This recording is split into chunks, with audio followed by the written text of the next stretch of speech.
Olá, meus irmãos e minhas irmãs.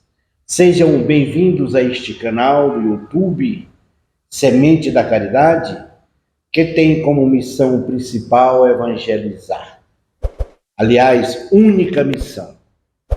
Nós estamos aqui hoje com o diácono Vinícius, ele é que é diácono da Arquidiocese de Caxias, mas que presta um serviço maravilhoso aqui no nosso tribunal eclesiástico como defensor do vínculo.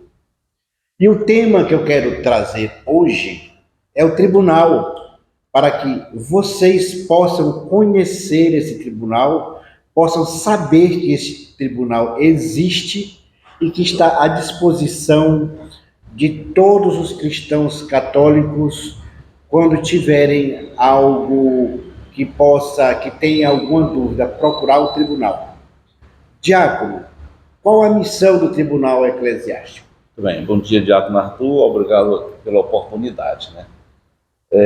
A missão do Tribunal Eclesiástico, propriamente dita, é fazer com que a justiça seja executada com amor e com a verdade. Então, quando se fala a palavra tribunal, vem aquele temor, mas no caso da igreja, o Tribunal Eclesiástico, ele existe não para julgar a pessoa, mas para julgar aquele sacramento, se aquele sacramento é válido ou não é válido, em relação principalmente à questão do tribunal, do sacramento do matrimônio. Então, assim, hoje as igrejas particulares têm uma certa autonomia de dar sua própria decisão em relação a determinados sacramentos. Ainda existe aquela história, que se comenta muito por aí, que para se pedir a nulidade do sacramento do matrimônio, tem que se mandar para Roma. Não é necessário, de certa forma. Então, aqui mesmo na nossa própria arquidiocese, se tramita todos os processos, se sai todos os resultados aqui. Qual a maior demanda desse tribunal? A demanda do tribunal é mais na questão do sacramento do matrimônio. Do julgamento se é válido e se é lícito, porque nulidade não existe, né? A nulidade, ela só existe quando aquele sacramento nunca existiu. Então assim, as pessoas fazem confusão. Vamos esclarecer bem. Existe a anulação e existe a nulidade. Anular é algo que aconteceu. A igreja não faz isso. Aconteceu, então, se realmente aquele sacramento aconteceu, a igreja não faz. Agora, a nulidade é dizer que aquele casamento nunca aconteceu. Aquele casamento foi uma farsa. Aquele casamento foi um teatro. Então, de certa forma, nunca existiu o vínculo. Nunca existiu aquele sacramento.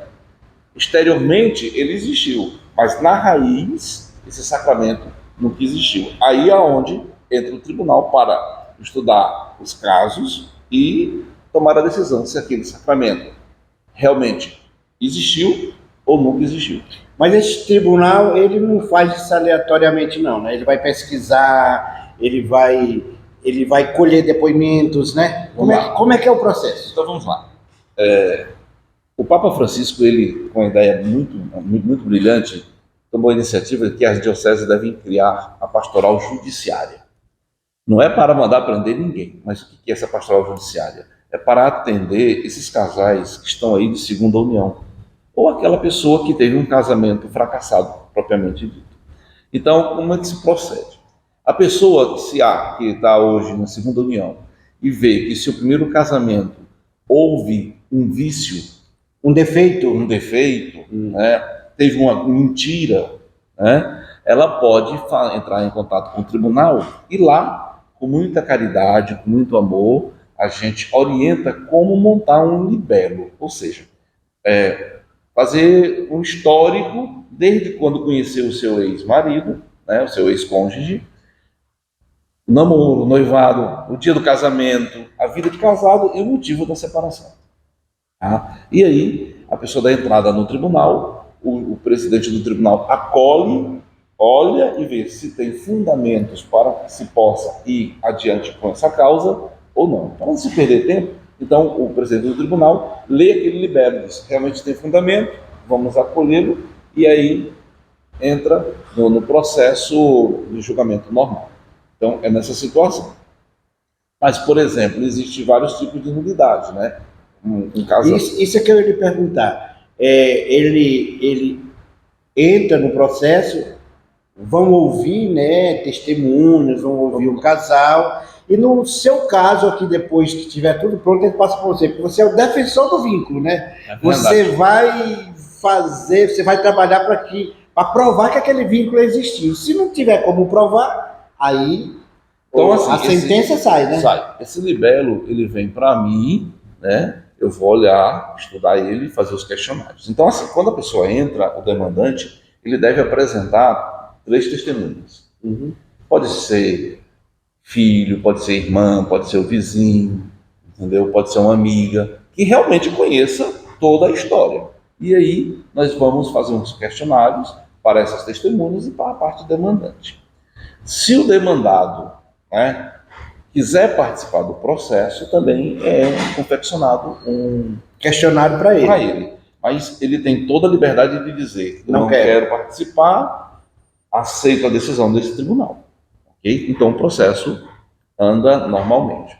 E hoje eu queria também aproveitar esse teu canal para dizer o seguinte: quando a pessoa entrar com o processo no tribunal eclesiástico, a primeira coisa que ela deve ter é paciência. Entendeu? O que está acontecendo? As pessoas entram com um processo de nulidade já com data marcada para o próximo casamento, sem saber se aquele foi declarado nulo ou não. Ou até se casa logo, se junta com outra pessoa, né? Logo, imediatamente. Exatamente. Então, assim, é importante marque sua data de casamento, depois que receber a sentença na sua mão, é que você deve ir dar continuidade para celebrar aquele casamento que dessa forma será válido.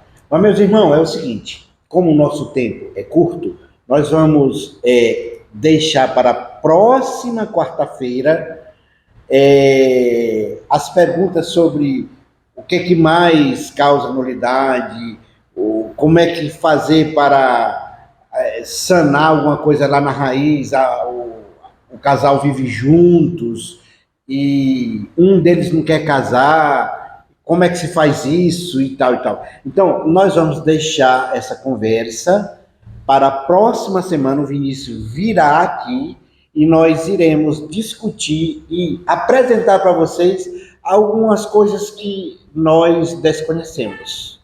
Fiquem com Deus, uma boa semana e que Deus possa vos abençoar. Amém.